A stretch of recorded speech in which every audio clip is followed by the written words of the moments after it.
I'm doing so Strength Chat episode 38, and I have got a very special guest for you today. Today I'm joined by the 2018 IPF World Champion Brett Gibbs. How are you doing? I'm good, thanks, man. I'm good. Thanks for having me on the show today. No problem at all. It is your morning over there, isn't it?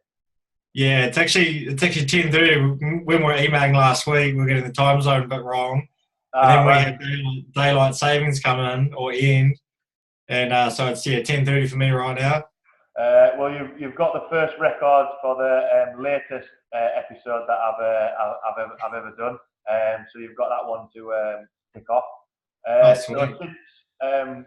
since winning the world title this year, what have you been up to? What have you been working on? Taking a well-earned rest? Yeah, I had just a couple of weeks break after directly after the competition, just hanging out in Canada for a week, and then I went to Bali for a week. Oh, nice. Just a place my girlfriend had wanted to go for a long time. Okay. We figured we might as well stop in on the way back to New Zealand, so that was a bit of fun. Then didn't really have any competitions or anything planned. It was just going to be just sort of see what happens. I was sort of planning to do nationals, but sort of just show up, not cut any weight, and just sort of just lift to sort of tick the box. Yeah. But unfortunately, got injured a couple of weeks before nationals, which was probably 6 weeks ago now. So I've just been sort of rehabbing that, which was my elbow, and just started to pick up some steam in the last few weeks, and I'm in a pretty good place right now, just to keep building on the last few weeks of training. So Okay. So when do you think your next competition will be? Sort of sometime next year. probably next year, although I've been asked to do a competition in December over in America, just like it's a non-federation meet, just a sort of gym meet, but something I could be interested in going and doing, but it just sort of depends on how the next sort of 4 or 5 weeks go, just with my rehab and my lifting, and just seeing if I want to go overseas and do that. But otherwise, yes, probably be something early 2019, just sort of to start getting ready for Worlds 2019. So it's never ending. And how did you injure your elbow? What was the injury? Yeah, it's so I broke my right humerus twice, like 10, 11 years ago. So I lack a little bit of extension and flexion range in my right arm. Yeah. And just there's certain exercises that can really aggravate just that area in general. So like the forearm gets quite aggravated, or the inside of the forearm, sort of like some tendonitis type, issues, but it's not quite just tendonitis. Like, so basically aggravated it, and it just basically stops me from squatting. I struggle to get into that position. Then benching, obviously that's directly on the elbow, that get a lot of pain there. And then just the pulling on it from deadlifting actually really aggravates it as well. So it's something I've dealt with on and off for actually a long time. Yeah. But unfortunately, this time it just lasted a lot longer than it usually does. So there's nothing in particular that I can really do to make it better, because it's not just soft tissue. It's like it's actually right in the joint itself. So mentally and physically, just trying to get into a good place, and want to be at the gym, and that after an injury like that, and when you go through that time and time again, it Sort of sucks, man. managing it a little bit more, as opposed to it's not going to get better. Just managing it and varying your training with that a little bit. Yeah, it's just been smart. Just been like knowing I can aggravate it, and just like, all right, don't get to that point. And I know looking back now, there was a certain number of exercises that I know I shouldn't be doing, and I was doing all of them together in like the one training block. It was just like, of course it was going to happen. Yeah. So that sucked, but move on from it. Feeling better now. Like I said, had a really last few weeks of training have been really good. Even just yesterday, I had my first sort of pain-free deadlift session on the arm. So that was super good, and just excited to just keep pushing forward again. Good. So for anyone listening who might not know your background or how you got into powerlifting or anything like that, do you just want to give a little bit of an outline of how you got into powerlifting, and sort of how you've got to where you are now? Yeah, sure. So much like anyone, just started going to the gym. I found the gym in 2006 or 2007. via referral from a physio who just said, go there for rehab for your arm when I broke my arm a couple of times. So I went to the gym, just enjoyed training for a year, just a casual commercial gym. Just training just upper body, just a bench press, some shoulder work and just arms, just real typical like 15, 16-year-olds do, especially back then. And then moved on from that gym, so I went to another it was more private gym in my town. And by that time, I'd sort of built up a reasonable, bench press. It was maybe something like 100 to 120 kilos for a few reps, which was, good at the time, I guess. And there's a few powerlifters there that trained at this new private gym. And like one of them was, super strong bench press over 200 kilos. And they had sort of seen me working out. The owner thought I was quite strong, and he suggested, hey, why don't you go and train with these powerlifters on Wednesday? They bench press every week at about 6 o'clock. Show up, I'll introduce you, and to start training with them. So I did that, and I started just doing bench press only. And then they eventually talked me into squat and deadlifting with them as well. And then, it was shortly after that, I think it was June 2008, was when they got me to do my first comp, and that's when I got the bug, man. I went and did that first comp, had an awesome day. And from there, it's that never satisfied feeling. It's just like, oh, I did good, but I know I can do better. And you're never satisfied, man. And that's what keeps it going, Yeah, I'm glad I'm not the only one. I competed at my first nationals this year, and competing with some of the best lifters in Britain. I was like, I want to do this. I want to do this again next year. It was. I'm always looking forward to the next competition.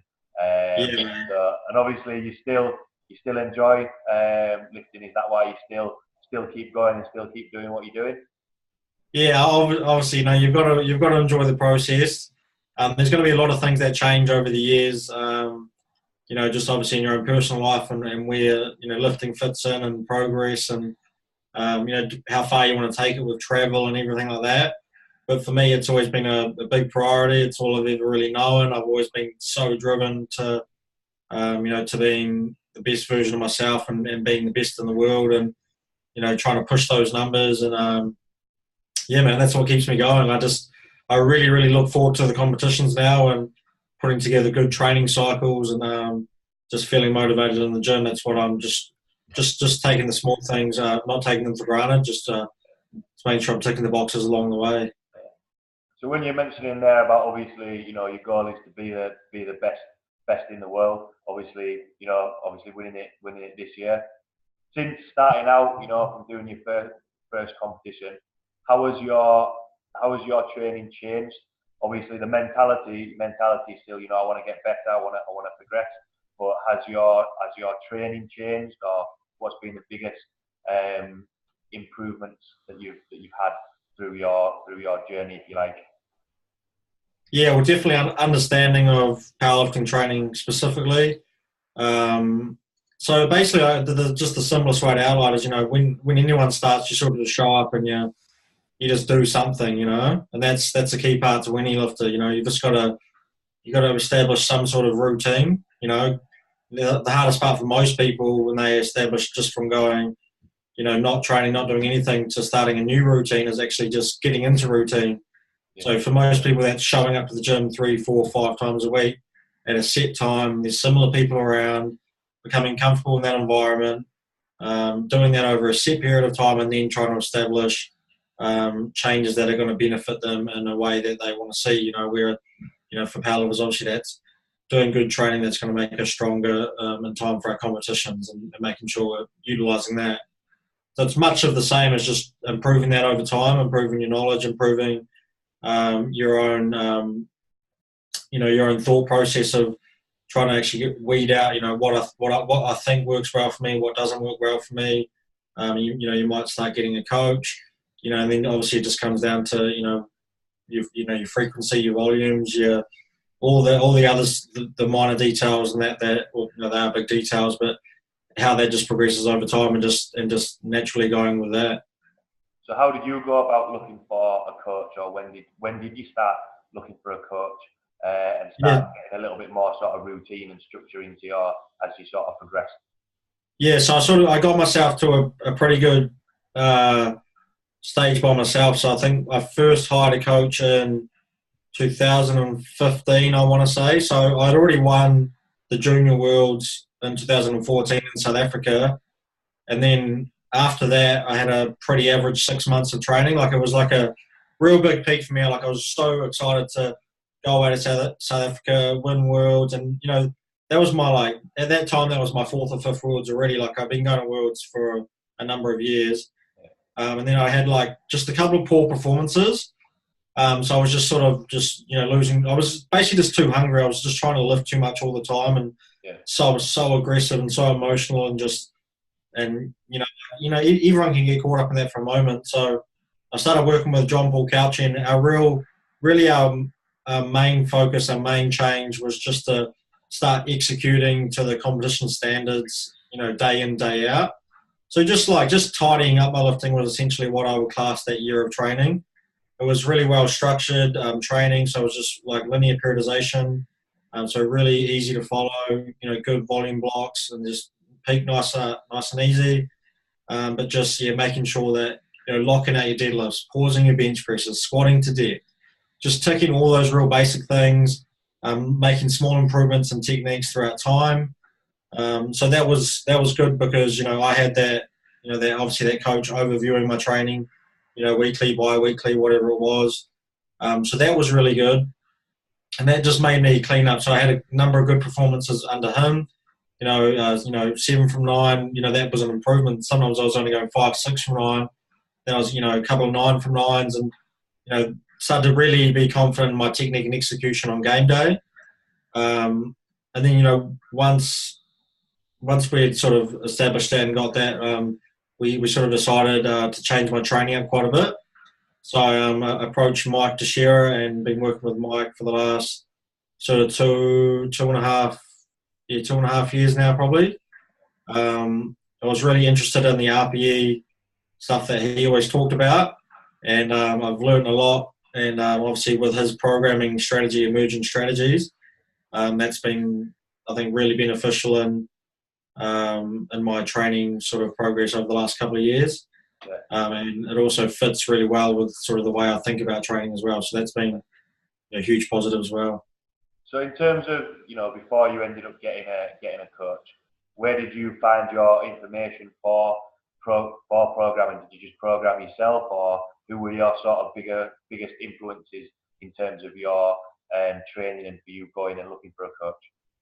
It was just so although I was I wouldn't say I was really running real specific programs. I always had a good general idea of what I was going to be doing, and most of it was just linear progressions. But like anyone with that's around a powerlifting team or environment or a gym, there's guys in there that have been doing it for years. And like I mentioned to you before, when I met these group of powerlifters, there was always this one guy, Spike. He was the guy that we sort of, he was the team leader essentially. Yeah. So he always just had general ideas of what we were going to be doing. He would outlay, say, 10, 12 weeks and would run through a program and would pick apart bits that we liked and didn't like. And I sort of just took those things and I'd be like, I didn't like the 4 weeks of 10s. I didn't really find that beneficial for my deadlift, so I wouldn't run those anymore. And the next time that I run the same 10-week block, I'd just change it out for different exercises, or so I just made those sort of intuitive decisions based on what I felt I wanted to do, and that what I felt that could potentially work better, and just sort of making those sort of those intuitive decisions in the gym. Oh, nice. So would you say he was one of the main influences on you, progressing with powerlifting and trying to push a little bit further? Definitely. He was, he's someone that definitely inspired me a lot. Talking about, his stories, his big lifts, knowing what he had done and was still pushing to do better. Just his, willingness just to help you out. Like if you had a big session and you were showing up at the gym, he didn't have a lot on, he was still going to come in and help you out and, push you forward, keep you on your toes. I'm trying to chase his bench down and, just that fun, friendly competition that we all sort of can create. Yeah. And that was a huge influence on the first sort of, 4 or 5 years of my lifting career. It sort of all comes down to those were my roots, and I'll never forget them. And then, obviously things change over time, but that was the biggest influence. And then, obviously moved on from that. I moved away from my home gym, and you sort of got to take your own course from there. And then you meet other people. Social media these days, you're going to learn a lot more information out there, and then you just sort of start to put your own pieces together from there. So when you were chatting about, obviously, ended up now working with Mike Teixeira and chatting about you were interested in the RPE scale, how much sort of chat goes on about your training now? Because obviously, if you come from an environment where you have a little bit to say, oh well, I'm not a big fan of that. I don't think that might work on my deadlift. How much sort of chat goes on about your training going forward now? Yeah, it's pretty straightforward, really. We do what we think works. Generally, that it shows in the results, in each block that we're running, and we've got information. We're probably not looking at much more than 6 months of training. I'm providing feedback. I'm going, hey, I'm really liking these protocols that we're running here. I'm really liking this exercise, and we just string those together within a given week. A microcycle. We run a block length, which is, I don't know if you know much about emerging strategies, but my block length's 4 weeks, and we're stringing those back to back to back, and it works really well, man. It's literally based on what we're thinking is working well. Is it actually working well? And how are we feeling? Are we recovering each week? Are we not recovering each week? So that's just going to tell us, are we doing too much work, essentially? It's just a real basic ideology that just fits really well with me. Yeah. And I've been loving it, man. Like I've always had a thing with, I like to deadlift a bit lighter just for sort of moderate rep range. Whereas so this is just one example I'll give you.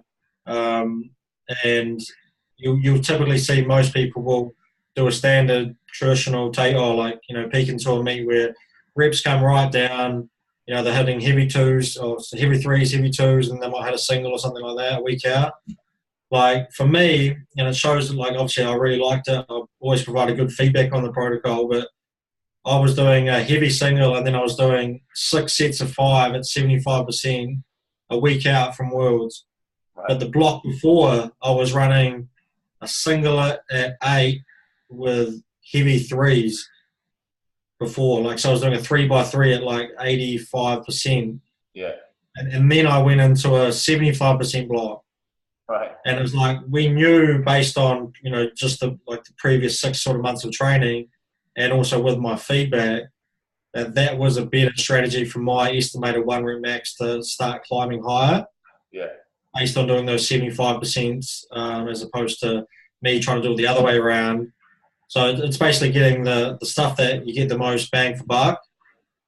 You're putting them closer to the meet, and doing the stuff that is not as good but still good further out from the meet, and stringing together like that, which is a really cool strategy. Yeah.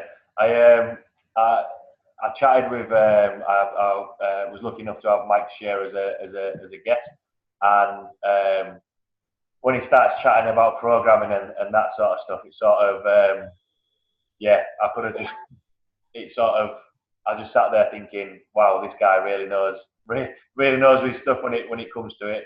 And one of the points that he came out with, a little bit like what you're mentioning, if it's working, keep with it. Why change something if it's if it's not going to work, obviously, and it's got to fit. Yeah, and that's one because I've been in the powerlifting scene for a long time now, and I don't like bullshit. That's the thing. I don't like if something is working and someone tries to come in and say, hey, no, you should do this because look at these results, look at this information, look at this, blah blah. No, man. If something's working and you're enjoying it, keep doing that. You don't need to just throw stuff out there or tell someone to do something if they've got something that's clearly working for them. You just don't need to do that. Yeah. And I feel like a lot of people do that, but Mike's just no, man, if this is working, we're going to use that. No matter if it doesn't really make sense. It doesn't make sense to do triples 8 weeks out and then do 6 sets of 5 a week out from Worlds. But we know it was going to work, so why wouldn't we do it? Yeah. So like that's what I really resonate with. Yeah. So, yeah, I that's think important. I think that's what I've taken in terms of my programming. So I don't just program for powerlifting. Most of the guys or women that come to the gym, they're on my strength or muscle building programs. And sometimes you fall into a trap of, oh well, I'll experiment with this and I'll throw that in there. But really, it's just as a coach, you kind of want to. Basically, it comes down to you wanting to show off with the exercises that you can throw out there. But really, over time, I've changed my programming, and some people have been on the same program or a similar style of program for longer than maybe a 4-week block, but they're still making increases. So it's a little bit like, why would I play around with that if the numbers start dropping or start not getting to where hitting a plateau or anything? Then we'll look to change some things. But from having that chat and exactly the same as you, I agreed and believed what he was saying. It made sense. Yeah, exactly. So how did, obviously you mentioned there about you yourself as a lifter wanting to push yourself and get better. How did that gravitate then towards becoming a coach yourself? Yeah, so it's like anything. You sort of get a basic knowledge, when you're just in around the team environment, and you sort of want to get to know a bit more.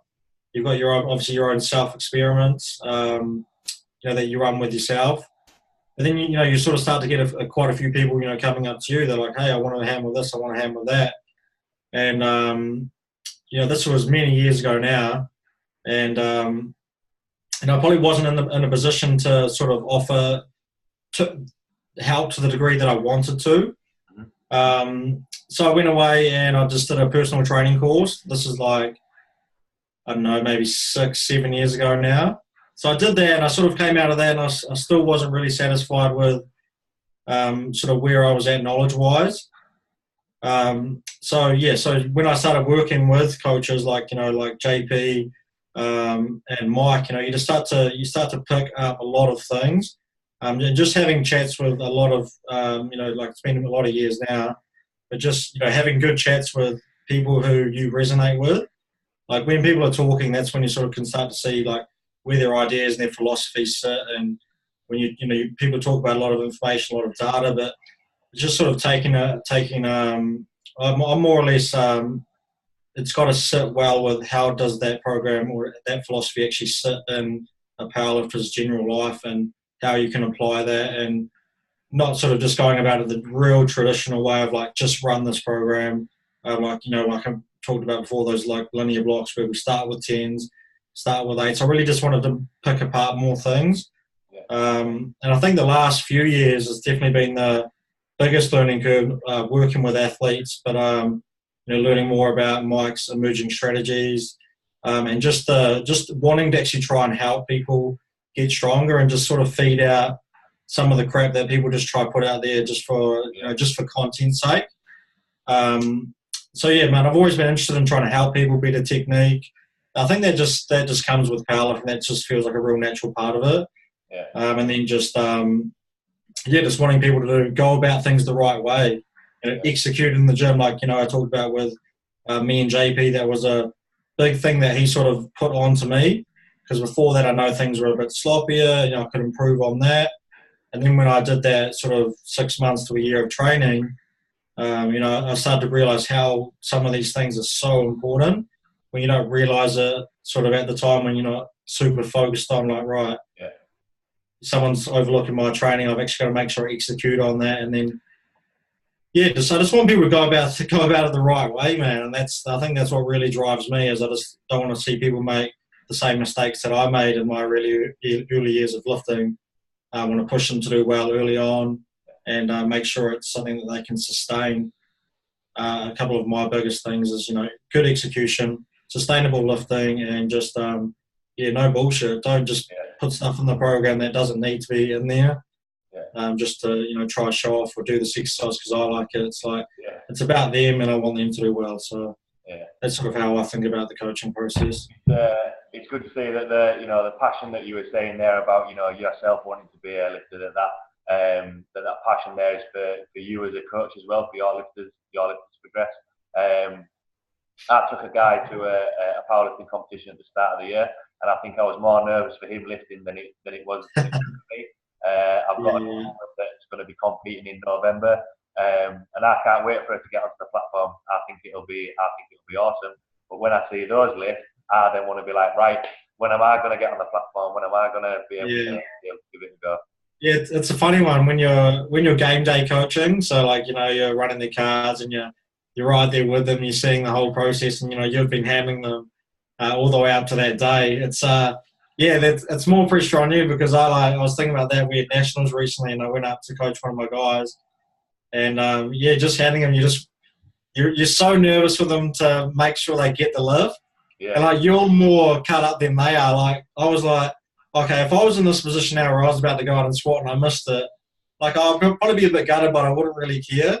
But when he goes out, like say, because he missed his third squat, it was the only squat lift he missed, and I was so gutted. Like I was, like it hits you hard, eh? Yeah. And then you just feel like, man, they're probably just thinking, oh, this is crap. But but I don't know. It's just it is, man.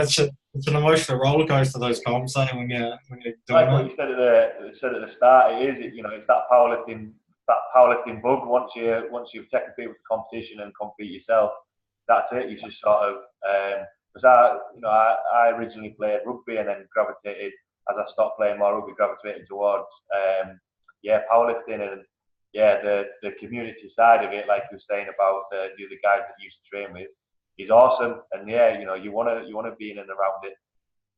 Yeah, definitely. And I think with powerlifting coaching and that in particular too, like you've got to be a powerlifter. You can't just sort of be on the sideline and not really a part of the feel of powerlifting or like the community of powerlifting. To a degree anyway. Like, but you want to be, established or have lots of comps under your own belt and just the good. Obviously, you want to know the rules and like you need to make sure you're ticking those boxes as well, not just going about the programming and stuff like that. And obviously the relationship with the athlete is so different from athlete to athlete, so that's quite generalized. But yeah, just making sure that you're up to date with the rules. The difference between the reds and the white lights, and especially for game day coaching and just the emotional sort of stress that can come with week to week lifting and numbers, and just taking from your own experience and passing that information on to them as well as I think it's hugely important. Do you think that for you yourself, when you mentioned about, because I know for me, most of the powerlifters I train are complete beginners, up to sort of maybe early intermediates. For someone like yourself who has competed internationally, does your coaching differ from somebody who maybe is a beginner to someone who's a little bit more advanced, or are sort of the foundations the same? I think the foundation is the same, like because at the end of the day we're looking to make someone stronger, so that's always a goal. For me, I don't need a lot of attention. I don't need my training to be looked at every week or every second week, or you can just look at it at the end of 4 weeks, and if something's going wrong, I've done it before, I'll just message and be like, hey, look, I think we need to change this protocol, it's not working, and then we'll make a change. So I feel like I've got a good, I can identify what's going on in a moment, and I feel like I can make contact whenever I want. And I try and make sure people like that I work with understand that as well. But when you're a beginner and that you may not know, hey, is this just part of the process? Should I be failing reps here, or is this set out to be a super challenging set, or like some people don't know that. So I feel like sometimes beginners, especially like that are working on technique and don't have a good understanding of sort of anything programming or anything like that, so they probably need a little bit more, I guess, one-to-one attention. But the fundamentals are still exactly the same. You know what I mean?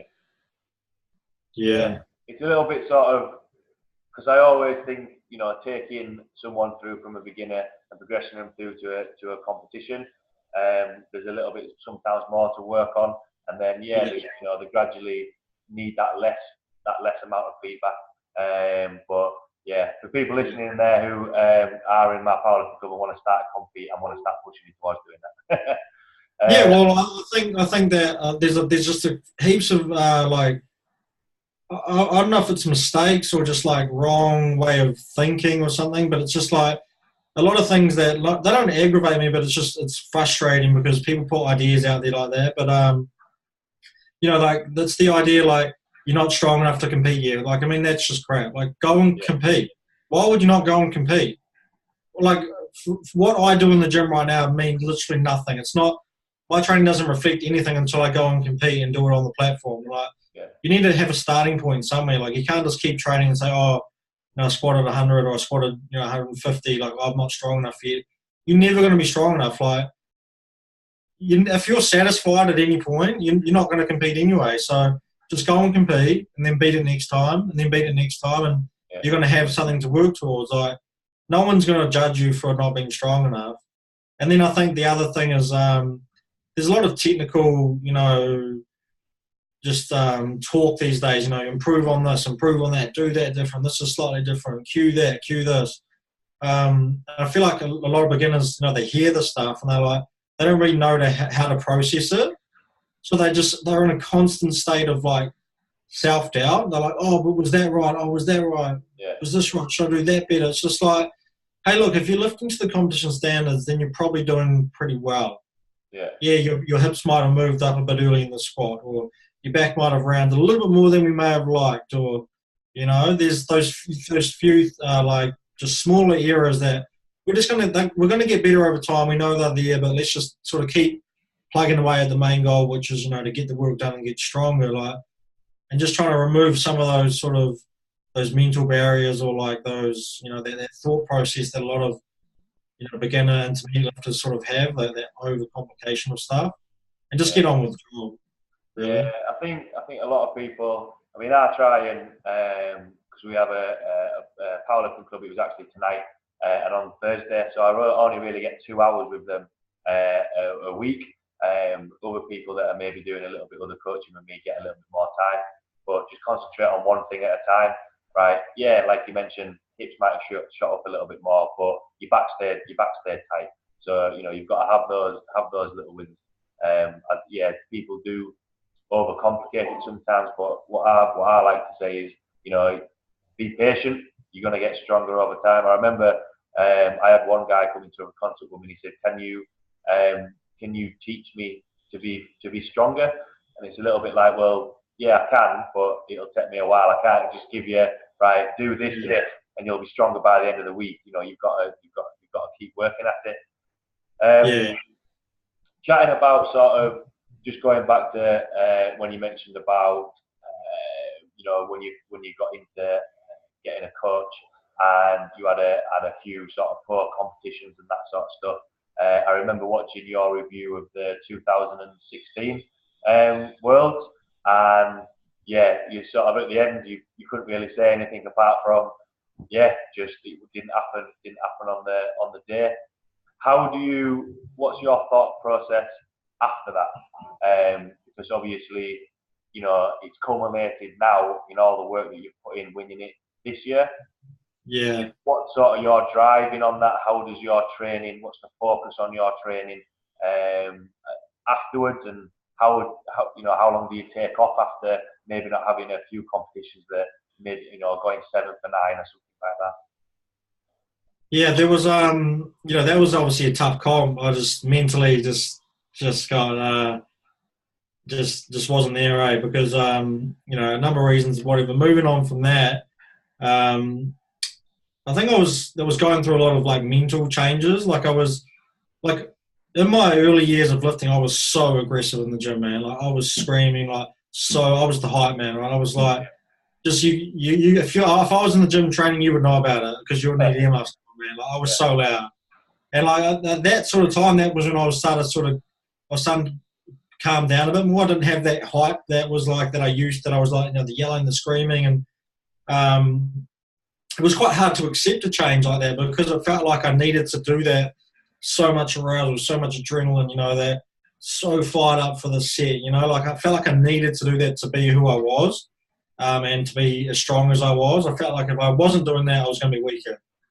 Yeah. And I was sort of going through that transition where I was just like, I need to forget about that and just start focusing on just getting the work done, executing it to a good level, and just worrying about each session one at a time. And like you know, if you've seen my lifting now, you notice I'm just super calm. It's just like just about doing the lift, not overcomplicating anything, ticking the box each session, and putting in the effort when it's required. You know, which is, you know, when I'm approaching the bar. Right, start to actually think about the lift. What do I want to do here? Yep, just do it. Just do it. Get the right amount of weight on the bar, and move forward. And that's been, I think, my biggest change. Is I don't go to a competition now with any doubt. Like, oh, what if I don't get super hyped up today, or what if it's feeling a little bit off today? It's just like, man, lately, like I had a squat session on Sunday, and I was feeling so average in my warm up.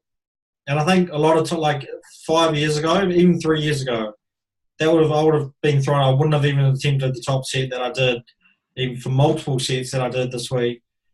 You know, back then, because I felt like, oh, my legs a bit sore.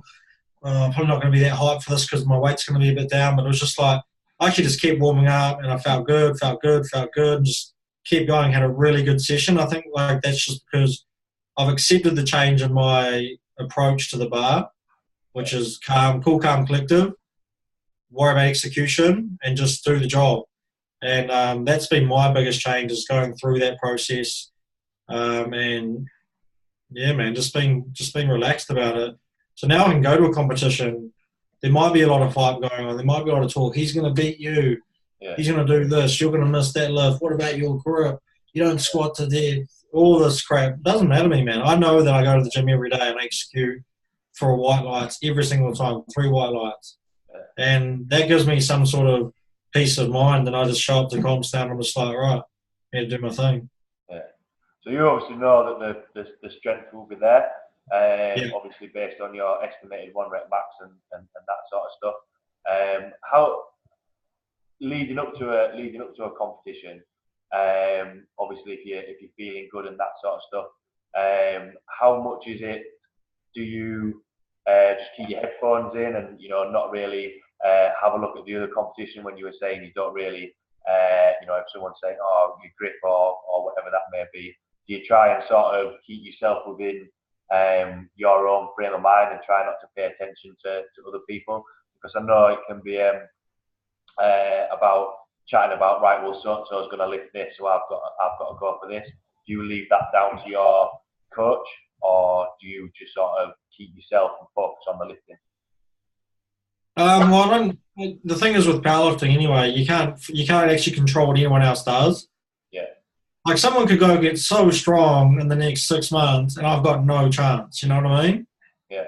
Like there's nothing you can do about that. Like, but at the same time, there's the same idea, and the other way around though is like when guys are pushing it so hard, someone's got to lead from the front for the pack to chase. You know? Yeah. Which is what happens all the time. We recently set like 800 kilos I was the first guy to do it in the IPF at 83 kilos. That was in 2016, but now we've got guys getting so close to that all the time. You know what I mean? Like someone's got to keep setting the bar. So it works both ways. Like you need to chase down opposition if they're way ahead of you. At the same time, you sort of need to focus on yourself and just keep pushing regardless of what's behind or in front of you. Yeah. So I'm not worried about what anyone else is doing. I'm just, like I said, I'm just going to show up for the gym each day, do the workout I need to do, and make as much progress as I think I can. Yeah. It keeps me sane, keeps me happy, keeps me wanting to show up for the next session. You know, show up for the next competition. So that's all I worry about now. You know, like I've been doing it so long, I don't have the energy to go looking at seeing what everyone else is up to. Like I just want to do my thing, and that's it. I think that's a good point to make. You know, not being bothered about what other people are lifting, because you know there's some people there that I know at the end end of last year. It sort of got, I was sort of pushing a little bit for try and get a podium finish regionally, and it sort of, I didn't really enjoy the competition after doing that. Whereas, this year making it to compete at nationals, I just wanted to beat my own PBs and just try and beat myself. And obviously got into a position where you can compete at the nationals, which was a good point to have. When you were mentioning about obviously you mentioned you had an injury leading after the Worlds this year. How sort of does that have an effect on your prep for other competitions? Sort of taking a couple of weeks out, or can you get relatively back into the swing of your normal training after an injury?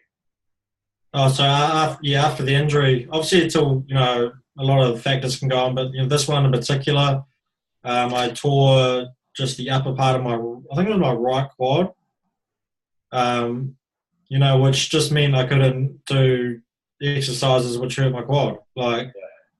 I wasn't worried about it because I knew okay, it doesn't feel that, it's not a rupture, it's not 100% torn, it's not like my quad's completely fucked, I'm going to be out for 6 months and need surgery. I knew it wasn't that, but I knew it was bad.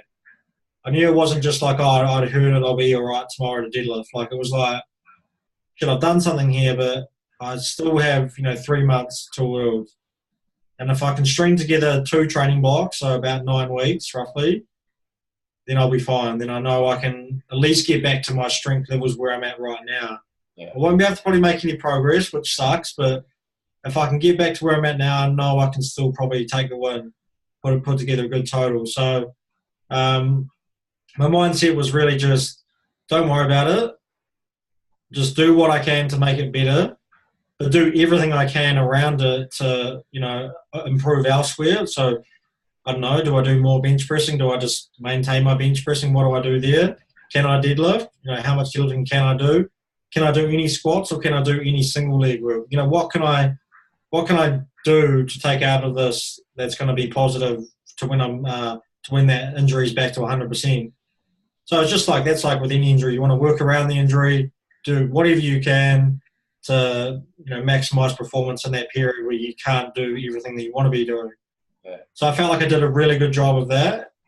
I got myself prepped to the point where when I could squat comfortably, it was all uphill from there, man. It was I didn't have any time to have a bad session. I had 8 squat sessions before Worlds. That is not a lot of time to go from squatting the bar to squatting 300 kilos, Yeah. And, so it came back really quick and it was just building confidence. Every session I got more and more confident with my squat. And, I think, that just really came down to a good mindset and the willingness just to do whatever I could to, again, just maximize performance with what I had available. And I think that's really the idea or the philosophy that you should have with any injury, really. When a key word I picked out there was your mindset, and obviously that's been a theme through our entire chat. Do you think sort of having a few competitions where a few lifts haven't gone your way, having the injuries, do you reckon that has been a big influence to push you to win it this year, go on next year and get better again next year? Do you reckon that was they're good lessons to have learned from? Yeah, they're hard, good lessons. I think the biggest lesson, I've had a few bad Worlds, man. A lot of people don't actually know this. I've been to, I think, 8 World Championships. I think it's 8. And so I used to compete as a equipped lifter as well. So I'll give you a quick rundown. So 2011, I came second to last. Right. I went 5 from 9, I think. 2012, I missed out because I didn't want to go. I knew I wasn't strong enough to go back. So 2013, I went, and I had a good chance to win 2013 equipped juniors. I came second. 2014, I went to my first Raw Worlds, and that's where I won, had a 9 from 9 performance. Really good. I was so fired up for Raw. Yeah. And then I went 2014 end of the year for the Equipped Worlds. Should have easily won, had a world record squat, just needed to deadlift like 290 or something like that. And again, made one deadlift, came second. That sounds familiar again, eh? So then 2015, again, poor performance, ended up winning because the guy who won, so finished second on the podium, but, promoted to first because the guy failed his drug test. Right. 2016, comes second to John Hack because, to be honest, I feel like I just had a bad performance and I should have beaten him that day based on, our strength levels at the time. Then 2017, clear favourite, man. I should have won. Made one deadlift. I missed 20-something kilos on my first to second attempt, so I came second. And this year I was like, man, fuck, I'm sick of doing that. I need to just go there and make some lifts. And I was like, it doesn't matter what you put on the bar and miss. It matters what you put on the bar and make. Like, you've just got to start making attempts. And I know I'd done it before when I was in a really good place in South Africa. I remember just warming up. There was no one even close to me that comp. I should have been in the Opens. I shouldn't have even been in the Juniors. I should have been in the Opens. So I said, look, I'm sick of it. I'm just going to make some lifts. And, man, just said, all right, just take the number that is there, but be on the easier side of it. So, like, that day I did 290s a second. I probably could have squatted 302, 305. But 299 was all I needed to get the lead of Russell Warhe. So I took to 299. Same with the bench. Like, I was just going to keep chipping away at the bench, just putting the most weight I could on, but that was going to give me the best placing, but that was the lowest weight possible, to sort of find that balance. And, whereas maybe years before I would have been like, no, just load up 220, man. I know I've got it today. And that would have been 50-50, no, man, just put 215 on and smoke it.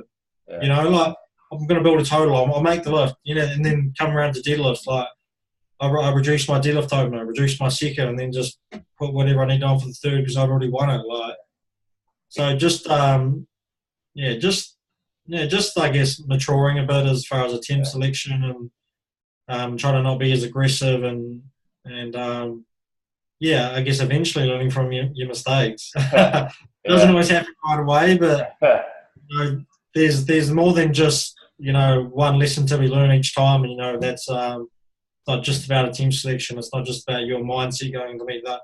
It takes a lot for it all to come together, for you to feel like you've got a lot of those sort of decisions covered in a mature and level-headed way when you're trying to be the best in the world and put the biggest numbers up. It's not an easy balance. I think it's come back around to when we first chatted, when we first started chatting, just about being a little bit smarter in your training, and obviously at the minute you're in a pretty good place, wanting to go forward, and it'll be great to see you lift at next year's World and see how far you can push yourself. So to sort of round off, then obviously there's quite a stuff on there that I know for me as a lifter myself, I'll take away from our chat. What would be your top tips or words of wisdom for any powerlifters or coaches listening? Yeah, I don't know, man. You just gotta enjoy what you do. No bullshit. Do what works well, and look at the bigger picture, not the smaller picture.